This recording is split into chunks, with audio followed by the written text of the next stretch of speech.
ಸನ್ಮಾನ್ಯ ಅಧ್ಯಕ್ಷರೇ, ಚುಕ್ಕೆ ಪ್ರಶ್ನೆ 1365 ಕಂದಾಯ ಸಚಿವರಲ್ಲಿ ಕೇಳಿ. ಮಾನ್ಯ ಅಧ್ಯಕ್ಷರೇ, ಗೌರವಾನ್ವಿತರಿಗೆ ಉತ್ತರ ಒದಗಿಸಿಕೊಟ್ಟಿದ್ದೇವೆ. ಸನ್ಮಾನ್ಯ ಅಧ್ಯಕ್ಷರೇ ಉತ್ತರವನ್ನು ಒದಗಿಸಿದ್ದಾರೆ. ನಾನು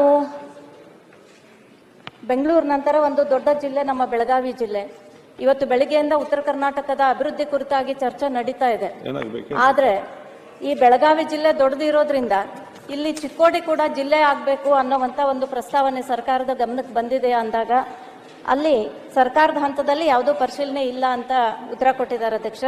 ಅದರ ನಂತರ ಬೆಳಗಾವಿ ಜಿಲ್ಲೆಯನ್ನು ವಿಭಜಿಸಲು ಸರ್ಕಾರ ಕೈಗೊಂಡಂಥ ಕ್ರಮ ಏನು ಮತ್ತು ಕೇಂದ್ರ ಇದು ಘೋಷಣೆ ಮಾಡೋದಕ್ಕೆ ಯಾವಾಗ ಮಾಡ್ತೀರಿ ಅಂದಾಗ ಇದರಲ್ಲಿ ಈ ಚಿಕ್ಕೋಡಿ ತಾಲೂಕನ್ನು ನೂತನ ಜಿಲ್ಲಾ ಕೇಂದ್ರವನ್ನಾಗಿ ರಚಿಸುವ ಸಂಬಂಧ ಕೋರಿಕೆಗಳು ಸ್ವೀಕೃತವಾಗಿವೆ ಅಂಥೇಳಿ ಉತ್ತರ ಇದೆ ಅಧ್ಯಕ್ಷರೇ.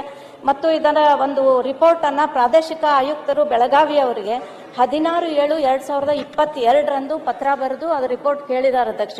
ಆದರೆ ಇವತ್ತು 24 ಬಂದರೂ ಕೂಡ ಅದರಲ್ಲಿ ಯಾವುದೇ ಒಂದು ಪ್ರಗತಿ ಇಲ್ಲ. ನಾನು ಕೇಳ್ಕೊಳ್ಳೋದು ಇಷ್ಟೇ ಅಧ್ಯಕ್ಷರೇ, ಇದು ದೊಡ್ಡ ಜಿಲ್ಲೆ ಆಗಿದೆ, ಅಭಿವೃದ್ಧಿಯಲ್ಲೂ ಕೂಡ ಇದು ಹಿಂದೆ ಬೀಳೋದ್ರಿಂದ ಬೆಳಗಾವಿ ಜಿಲ್ಲೆ ಜನಸಂಖ್ಯೆಯನ್ನು ನೋಡಿದಾಗ 55 ಲಕ್ಷ ಜನಸಂಖ್ಯೆ ಇದೆ ಅಧ್ಯಕ್ಷ. 18 ವಿಧಾನಸಭಾ ಕ್ಷೇತ್ರಗಳಿದ್ದಾವೆ. ಸುಮಾರು 2.5 ನಮ್ಮ MP ಕ್ಷೇತ್ರ ಇದೆ. ಚಿಕ್ಕೋಡಿ, ಬೆಳಗಾವಿ ಮತ್ತು ಖಾನಾಪುರ್ನ ಅರ್ಧ ಭಾಗ ಕಾರವಾರಕ್ಕೆ ಬರುತ್ತೆ ಅಧ್ಯಕ್ಷ. ಮತ್ತು 15 ತಾಲೂಕಾ ಕೇಂದ್ರಗಳನ್ನು ಹೊಂದಿರತಕ್ಕಂಥ ಅತಿ ದೊಡ್ಡದಾದಂಥ ಒಂದು ಜಿಲ್ಲೆ ಇದು ಇರೋದ್ರಿಂದ ಸುಮಾರು ಅಥಣಿ ತಾಲೂಕಿನ ಕೊನೆಹಳ್ಳಿಯಿಂದ ಬೆಳಗಾವಿಗೆ ಒಬ್ಬ ವ್ಯಕ್ತಿ ಕೆಲಸಕ್ಕೆ ಬರಬೇಕು, ಇಲ್ಲಿಗೆ ಬರಬೇಕು ಅಂತಂದ್ರೆ 200 ಕಿಲೋಮೀಟರ್ ಆಗ್ತದೆ ಅಧ್ಯಕ್ಷ. ಏನಾದ್ರೂ ತುರ್ತು ಪರಿಸ್ಥಿತಿ ಇದ್ದಾಗ ಜಿಲ್ಲಾಡಳಿತ ಕೂಡ ಎಲ್ಲ ಕಡೆಗೆ ಗಮನ ಕೊಡೋದಕ್ಕೆ ಸಾಧ್ಯ ಆಗೋದಿಲ್ಲ ಅಧ್ಯಕ್ಷ. ಹಾಗಾಗಿ ಇದನ್ನ 200 ಕಿಲೋಮೀಟರ್ ಅಂತ ಸಂದರ್ಭಗಳಲ್ಲಿ ಹಳ್ಳಿಯಿಂದ ಬರ್ತಕ್ಕಂಥವ್ರಿಗೆ ಬಹಳಷ್ಟು ತೊಂದರೆಗಳನ್ನ ಅನುಭವಿಸ್ತಾ ಇದ್ದಾರೆ.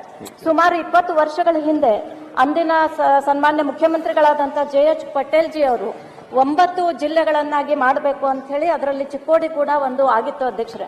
ಆದರೆ ಆ ಆದೇಶವನ್ನ ಹಿಂಪಡೆದು ಸುಮಾರು 20 ವರ್ಷ ಜಿಲ್ಲಾ ಹೋರಾಟ ಸಮಿತಿಯಿಂದ ಅಲ್ಲಿ ಪ್ರತಿ ಬಾರಿ ಹೋರಾಟಗಳಾಗ್ತಾ ಇದ್ದಾವೆ.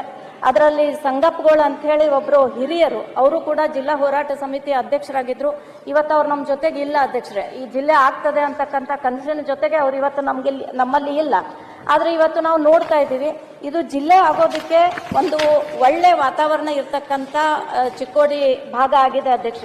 ಇಲ್ಲಿ PWD ಇರ್ಬೋದು, ಜಿಲ್ಲಾ ಕೋರ್ಟ್ ಇರ್ಬೋದು, ಮತ್ತು DDPI office, DDPU office, Karnataka ನೀರಾವರಿ ನಿಗಮ, ಪಂಚಾಯತ್ ರಾಜ್ಯ, ಜಿಲ್ಲೆಗೆ ಯಾವ ಇಲಾಖೆಗಳು ಬೇಕು ಆ ಇಲಾಖೆಗಳಲ್ಲಿ ಸಾಕಷ್ಟು ಇಲಾಖೆಗಳು ಈಗಾಗಲೇ ಅಲ್ಲಿ ಕಾರ್ಯವನ್ನ ಮಾಡ್ತಾ ಇದ್ದಾರೆ ಅಧ್ಯಕ್ಷ. ಹಾಗಾಗಿ ಇವತ್ತು ನನ್ನ ಒಂದು ಕಳಕಳಿ ವಿನಂತಿ, 2 ತಾಲೂಕುಗಳು ಇರ್ತಕ್ಕಂಥಲ್ಲಿ 4 ತಾಲೂಕುಗಳು ಇರ್ತಕ್ಕಂಥ ಅನೇಕ ಜಿಲ್ಲೆಗಳು, ಇವತ್ತು ಕೊಡಗು ಜಿಲ್ಲೆ ನೋಡ್ತಾ ಇದ್ದೀವಿ, ರಾಮನಗರ ನೋಡ್ತಾ ಇದ್ದೀವಿ. ಹಾಗಾಗಿ ಉತ್ತರ ಕರ್ನಾಟಕದ ಸರ್ವಾಂಗೀಣ ಅಭಿವೃದ್ಧಿ ಆಗ್ಬೇಕು ಅಂತಂದ್ರೆ ಚಿಕ್ಕೋಡಿ ಜಿಲ್ಲೆಯಾಗಿ ಘೋಷಣೆ ಆಗ್ಲೇಬೇಕು ಅಧ್ಯಕ್ಷರೇ. ಹಾಗಾಗಿ ಇವತ್ತು ತಮ್ಮ ಮೂಲಕ ಇವತ್ತು ಸನ್ಮಾನ್ಯ ಮುಖ್ಯಮಂತ್ರಿಜಿ ಅವರಲ್ಲಿ ಮತ್ತು ಕಂದಾಯ ಸಚಿವರಲ್ಲಿ ನಾನು ವಿನಂತಿ ಮಾಡ್ಕೋತಾ ಇದ್ದೇನೆ, ಈ ಒಂದು ಕಾರ್ಯ ನಿಮ್ಮ ಅವಧಿಯಲ್ಲಿ ಆಗಲಿ, ಮತ್ತೆ ಈ ಭಾಗದ ಅಭಿವೃದ್ಧಿಯಲ್ಲಿ ತಮ್ಮ ಒಂದು ಈ ಒಂದು ನಿರ್ಣಯ ಇರಲಿ ಅಂತ ಹೇಳಿ ತಮ್ಮ ಮೂಲಕ ಕೇಳ್ಕೊತಾ ಇದ್ದೀನಿ ಅಧ್ಯಕ್ಷ.